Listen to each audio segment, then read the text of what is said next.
इस वीडियो में आपका एक हैंडबुक है जो कि ईपीएफ से रिलेटेड है, ईपीएफओ से, जिसको आपका सदर्न रेलवे ने यहाँ पे बनाया हुआ है। तो क्यों ना इसको एक बार हम गो थ्रू कर लें, जिससे कि हमें एक ठीक ठाक इन्फॉर्मेशन यहाँ पे गैदर किया जा सकता है with the help of this.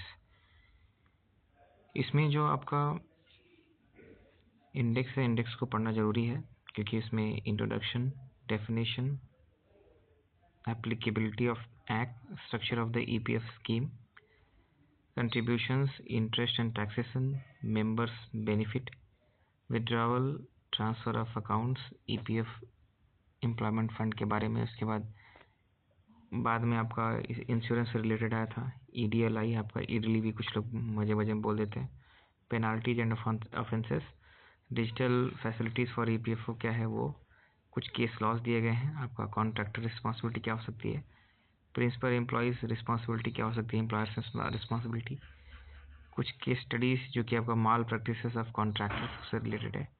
तो ये सारे क्वेश्चंस हैं।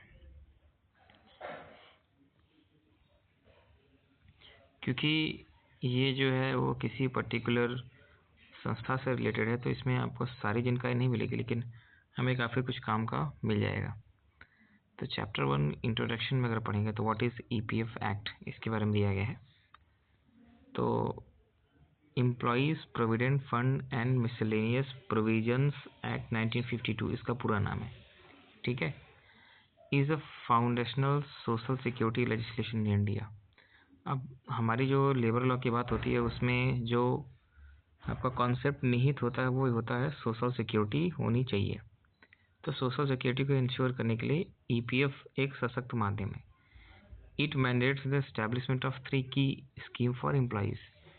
इसमें 3 स्कीम को इसमें इंक्लूड किया गया है, जैसे कि एक आपका एम्प्लॉयज़ प्रोविडेंट फंड, सेकेंड आपका एम्प्लॉयज़ पेंशन फंड स्कीम, तो एक आपका EPF हो गया जो कि एम्प्लॉयज़ प्रोविडेंट फंड है, सेकेंड आपका एम्प्लॉयज़ पेंशन फंड स्कीम है, तो एक तो प्रोविडेंट है, एक आपका पेंशन स्कीम है, तीसरा आपका employees deposit linked insurance scheme है। आपने जो पैसे जो आपकी तरफ से जमा किया जा रहा है एज ए एम्प्लॉयर या एम्प्लॉई, तो दोनों के पैसे को इंश्योर रखने के लिए आपका स्कीम होती है ईडली। इसको बाद में जोड़ा गया, लेकिन ये तीनों ही स्कीम इसके अंतर्गत कवर होती है। The act is administered by the employees provident fund organisation. EPFO एक जो ऑर्गेनाइजेशन है वही इसको गवर्न करता है। किस मिनिस्ट्री के अंतर्गत आता है? तो लेबर एंड एम्प्लॉयमेंट मिनिस्ट्री के अंतर्गत आता है। और इसका जो प्राइमरी ऑब्जेक्टिव है वो ये है कि फाइनेंशियल सिक्योरिटी एम्प्लॉयज़ को मिले, ठीक है, रिटायरमेंट के बाद में, या फिर कोई अगर मान लीजिए वो किसी कंपनी में या कहीं पे काम करता है तो डिसेबिलिटी कुछ हो जाती है या डेथ हो जाता है या फिर कोई और जो आपका अनफोर्सीन इवेंट हो जाता है, उसके लिए आपका सिक्योरिटी प्रदान करने की बात है। Both employers and employees are required to contribute the fix percentage of the wages.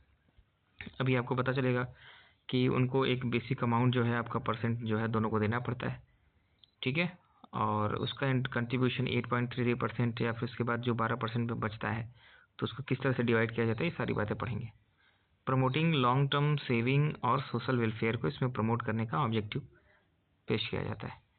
अगर हम ओवरऑल देखें कि इसमें क्या क्या चीज़ें कवर होती हैं, तो 1952 का जो एक्ट है वो फाइनेंशियल सिक्योरिटी और जो स्टेबिलिटी है वो एम्प्लॉयज़ को प्रदान करता है रिटायरमेंट के बाद और ड्यूरिंग पीरियड ऑफ वर्किंग, उसके दोनों के बीच में।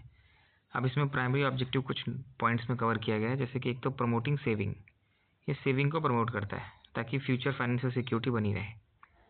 दूसरा है आपका इंश्योरिंग द रिटायरमेंट बेनिफिट, ठीक है, क्या होता है कि ये एक स्टेबल सोर्स बन जाएगा जब आप रिटायर होगे तो। नेक्स्ट आपका delivering social security, social security को डिलीवर करने के लिए safeguarding the employees against the financial hardship. मान लीजिए डिसेबिलिटी हो गई, इलनेस हो गया, जॉब लॉस हो गया, तो उस समय ये आपका सोशल सिक्योरिटी काम करेगा।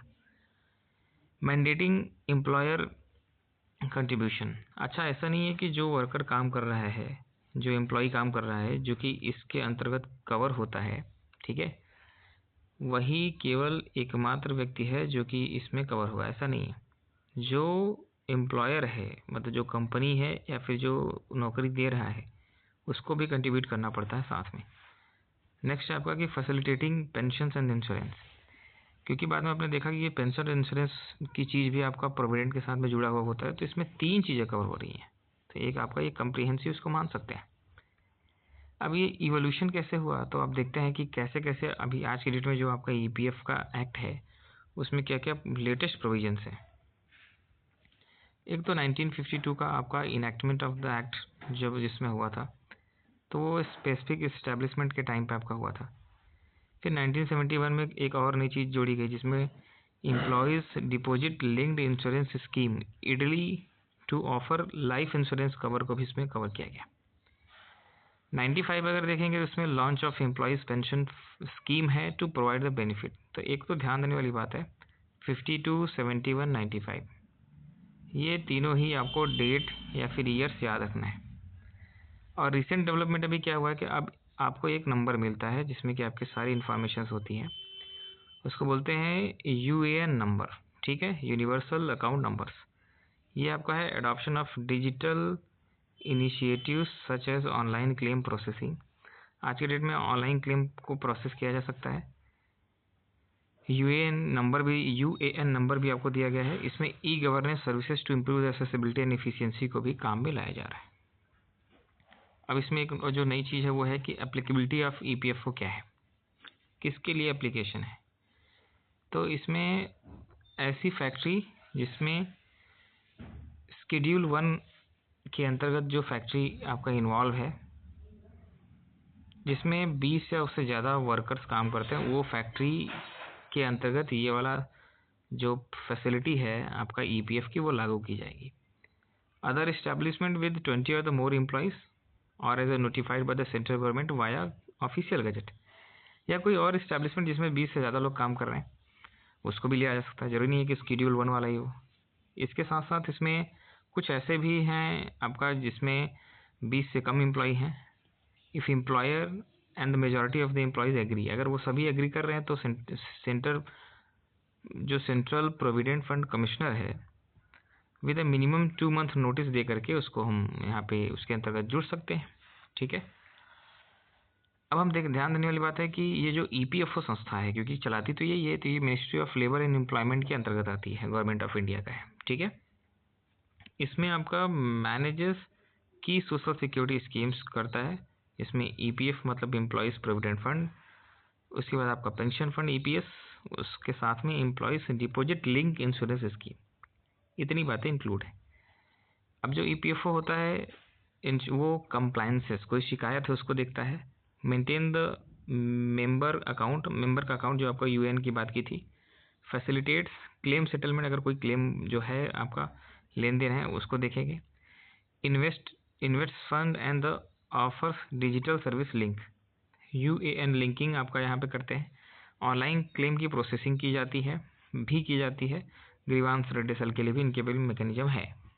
तो it also coordinate the international social security agreements and conducts training programmes to enhance the awareness and compliances. क्योंकि ये अगर आप ध्यान दें तो इसका अगर हम रूट देखेंगे तो इंटरनेशनल लेबर ऑर्गेनाइजेशन आईएलओ जो है उसके साथ कहीं रूट बैठता है आपका सोशल सिक्योरिटी का वर्ड में। तो कई बार इंटरनेशनल संस्थाओं के द्वारा भी इसको जो है ध्यान दिया जाता है।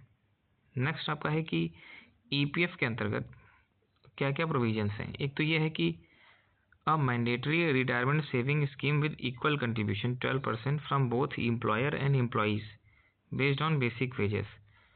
बेसिक वेज आपका अगर किसी पर्टिकुलर अमाउंट में है तो उसका 12% एम्प्लॉयर भी देगा और 12% आपका एम्प्लॉय भी देगा। Contribution earn interest and accumulated balance in withdrawal upon retirement और अंडर स्पेसिफिक कंडीशन। ये जो कंट्रीब्यूशन किया गया है वो ऐसे ही नहीं रहता, उसमें एक पर्टिकुलर आपको रेट ऑफ इंटरेस्ट दिया जाता है जो धीरे धीरे बढ़ता रहता है। जब आप रिटायर होते हो या फिर कोई स्पेसिफिक कंडीशन पड़ती है तो उसके अंतर्गत उसको आप विड्रॉ कर सकते हो। उसके बाद जो आपका यूएएन आपका यूनिवर्सल अकाउंट नंबर है, ये इनेबल करता है ईजी ट्रांसफ़र ईपीएफ अकाउंट का। अगर मान लीजिए आप जॉब चेंज कर रहे हो तो आप कल्पना करिए कि ये काइंड ऑफ आपका एटीएम कार्ड है या आई कार्ड मान लो, लेकिन ये ऐसा आई कार्ड है जो कि वन बैंक या जिससे आपका सिम होता है मोबाइल का, कि आप उससे इम्पोर्ट करा सकते हो। उसी तरीके से यूएन आपका अगर आपका फिक्स है तो अपने अकाउंट को जॉब चेंज के बाद उसको चेंज कर सकते हो। अब इसमें पेंशन स्कीम के बारे में अगर फोकस करें ईपीएफ के बारे में, तो वो monthly pension benefit to employees जो कि रिटायर हो जाते हैं उसके बारे में करता है। उसी के लिए आपका लगातार उसमें पैसे लिए जाते हैं। अब ये जो पेंशन वाला सीन होता है, funded through 8.33% of employers EPF contribution capped ₹1250 per month. अब इसमें ये दिया गया है कि आपका अगर जो एम्प्लॉयर 12% देता है ना, तो उसमें से 8.33% जो है वो सीधा पेंशन फंड में चला जाता है। और ये इसमें कैप लगाया गया है कि ये आपका 1250 रुपये मंथ जो है वो आपका होना चाहिए। Eligibility requires a minimum of 10 year of service and attainment of 50 years early pension और 58 ईयर फुल पेंशन। अगर जल्दी पेंशन लेना है तो 50 साल की उम्र में भी आपकी पेंशन स्टार्ट हो सकती है। अगर कंप्लीट पेंशन आपका अमाउंट लेना है तो वो आपका 58 ईयर में स्टार्ट होगी। और ध्यान देने वाली बात है कि कम से कम 10 साल का आपका सर्विस हो जाना चाहिए। अब इसमें एम्प्लॉयज़ जो डिपॉजिट लिंक्ड इंश्योरेंस है, जो कि आपका थर्ड स्कीम है इसके अंतर्गत, तो इसमें a life insurance scheme link to EPF, ठीक है, पेंशन फंड जो है आपका उसको लिंक करता है, offering financial support to a nominee in the event of employees death. क्योंकि ये लाइफ इंश्योरेंस है तो अगर डेथ होती है एम्प्लॉय की तो उसके जो नॉमिनी होगा उसको ये सारा सपोर्ट चला जाएगा, ठीक है, जो भी पैसा बचेगा इस पर इंश्योरेंस हुआ है, ठीक है। और ये ईपीएफ के अकाउंट फंड पे होता है, ठीक है।